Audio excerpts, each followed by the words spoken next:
างสำนักงานอัยการคุ้มครองสิทธิ์และก็ซอยเหลือทางกฎหมายและก็บังคับคดีจังหวัดอำนาจเจริญจับมือภาคีเครือข่ายลงนาม MOU บูรณาการสหวิชาชีพให้กับเด็กและก็เยาวชนค่ะนายเทพรัตน์ตันตยานนท์รองผู้ว่าราชการจังหวัดอำนาจเจริญเป็นประธานเปิดการรณรงค์ยุติความรุนแรงต่อเด็กและสตรีและกับพิธีลงนามบันทึกขอตกลงความร่วมมือ MOU ตามโครงการแนวทางการปฏิบัติที่ดีในการขจัดความรุนแรงต่อผู้หญิงและก็เด็กดีเด่น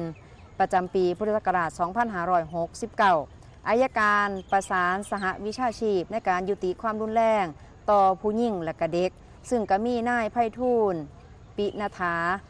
รองอธิบดีอัยการภาค 3 นายจักรพงษ์แสนสุขอัยการพิเศษฝ่ายคุ้มครองสิทธิ์และก็ซอยเหลือทางกฎหมายภาค 3 ตลอดจนอัยการจังหวัดหัวหน้าส่วนราชการประชาชนทั่วไปและก็ผู้แทนหน่วยงานสหวิชาชีพในพื้นที่เข้าร่วมงานอย่างพร้อมเพรียง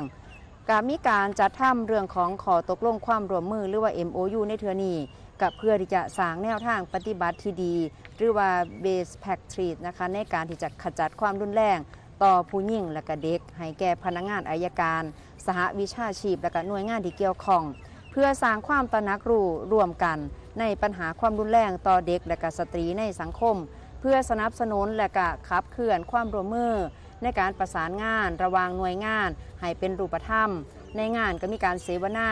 เพื่อหาทางแก้ไขและก็ลดปัญหาการกระทำที่รุนแรงต่อเด็กและก็สตรีในทุกรูปแบบเพื่อให้ผู้หญิงและก็เด็กทุกคน